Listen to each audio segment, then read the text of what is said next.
Edge at 11 starts now. Tonight on The Edge, it's like a prank phone call on steroids. It's called swatting. The goal is to get a SWAT team to a home where nothing is actually happening. And 2 local neighborhoods rocked by it last night. Fox News' Jessica Dupnex joins us live from Westland to tell us about what happened here. And this was a mess, it sounds like, Jessica.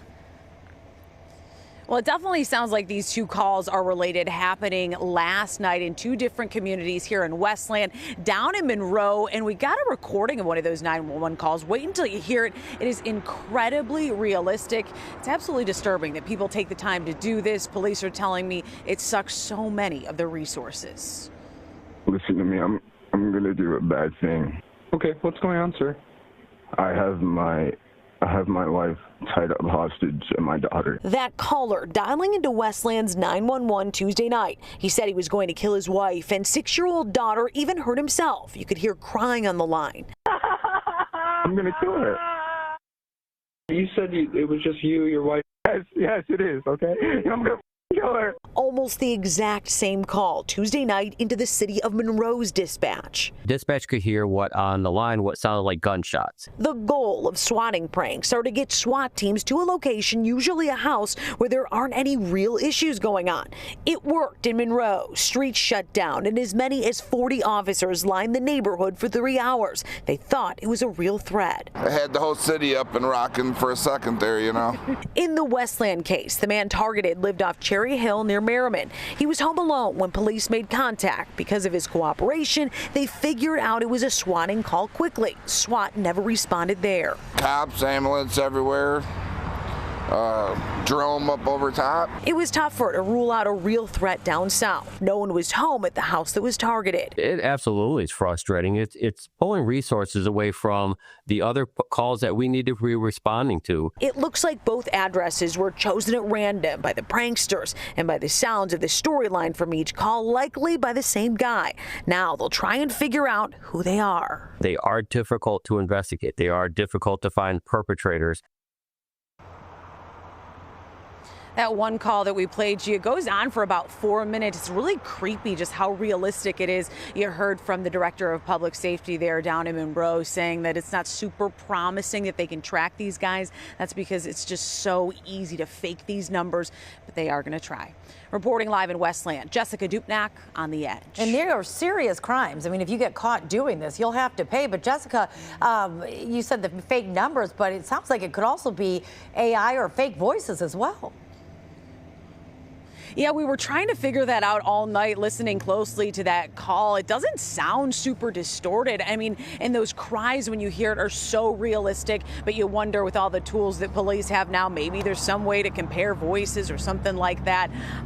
But it'll be interesting to see how this turns out. But like you said, if you do get caught, it is a serious crime. It sure is. All right. Thanks, Jessica. Hopefully people will learn from this. Detroit police could use your help tracking down this woman. If you're away from your TV, take a close look. Officers say she attacked another woman at the Rensen around 6 o'clock tonight.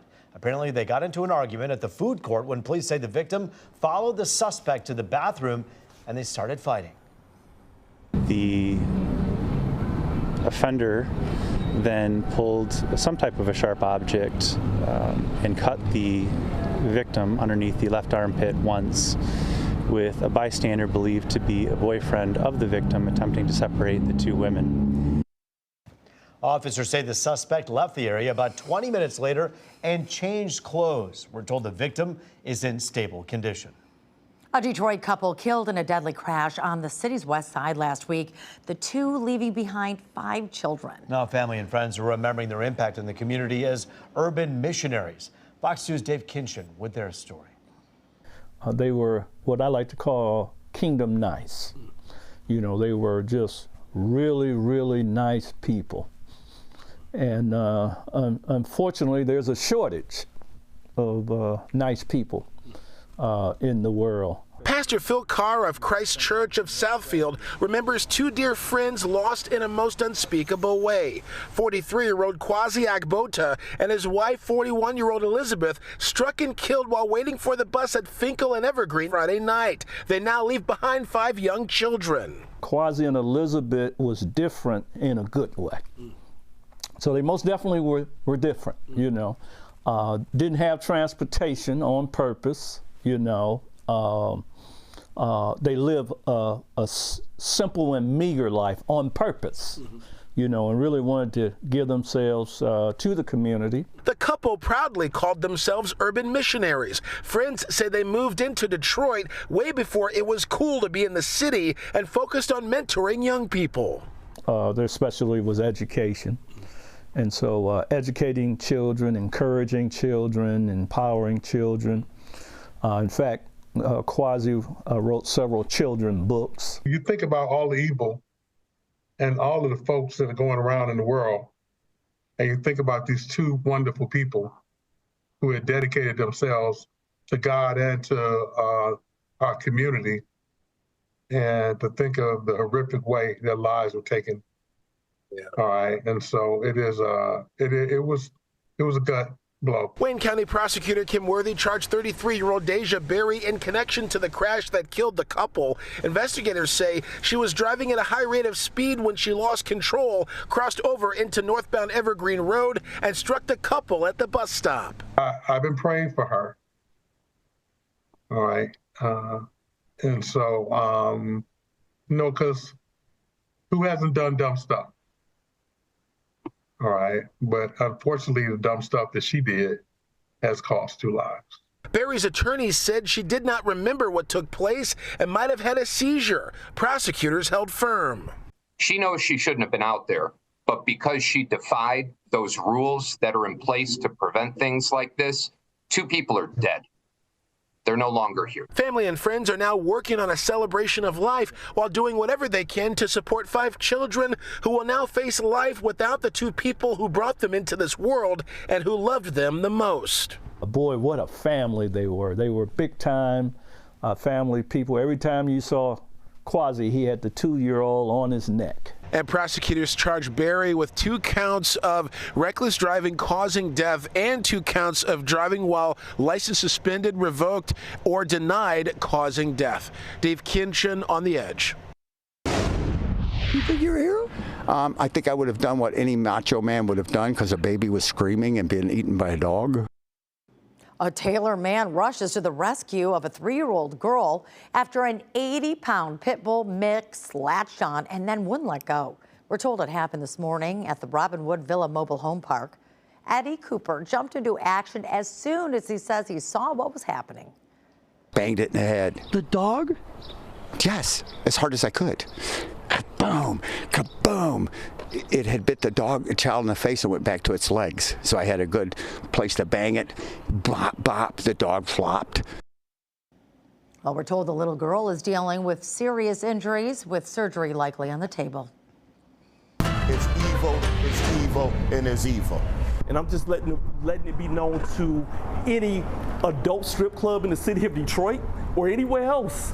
We will shut you down if you do this. And so to the party promoter, who I won't mention his name, who promoted this birthday party, we're watching you too. A strip club on Detroit's west side in a whole lot of trouble. Now the doors to the legendary Sting Gentlemen's Club are locked up and covered with closing signs. This comes after a woman accused the strip club of letting teenagers party inside on Saturday night. There's nowhere in the world that our children should be in this type of place where alcohol and people can lure them into sex trafficking. It would be permanently shut down if it's up to Chief Bedison, but that's not solely my decision. But this is egregious with what the owner did. Detroit police searched the place top to bottom, taking away the video recordings for further investigation. A former Grand Rapids police officer was back in front of a judge today in connection to the fatal shooting of Patrick Leoya. Christopher Schur is accused of shooting Leoya during a traffic stop in April of 2022. The first 2 days of trial included testimony from both witnesses and experts. And on day 3 today, the judge ended up rejecting the defense's request for a mistrial based on 2 out-of-state witnesses arguing their testimony wasn't relevant to the trial. The prosecution also questioned Captain David Silver, who's in charge of training. I'm responsible. If you're struggling with somebody or fighting with somebody and you start out at 100%, you're going to be greatly reduced here within 30 to 45 seconds. So we teach them to use force reasonably, but with full force initially, because we don't want these to draw out for longer than they have to. The prosecution rested its case today. The defense also starting to argue and with going to call witnesses over the next few days. Let's talk about the weather. We have some rain moving into town. And Weather Authority Rich Luderman is here to tell us if it's going to be wet Thursday around here. Rupe and Taryn, it's always good for the grass. It's a positive spin on it. We need some rain. We're going to get some, and I'll show you why. Low pressure is spinning out here over Kansas. You can see quite a bit of heavy rain for parts of Missouri and Arkansas especially. Now, we've had some sprinkles this evening. It's all been very, very light. In fact, this radar depiction shows more than what's really out there because the lowest levels of the atmosphere are quite dry. But if you look close around Washtenaw County, Ann Arbor, and Chelsea, up there through Brighton and Howe, there have been some sprinkles as far east as Pontiac. Right now at the bridge, it's chilly, 36 degrees right now at the Mackinac Bridge. Not a whole lot of action there.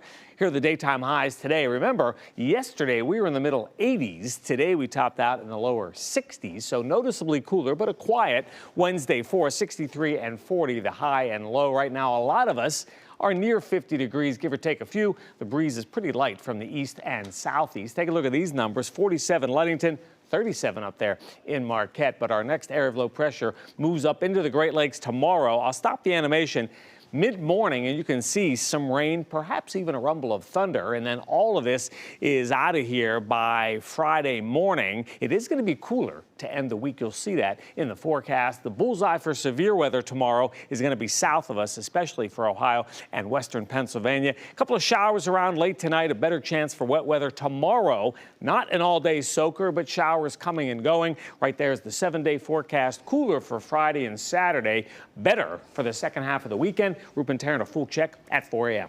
All right.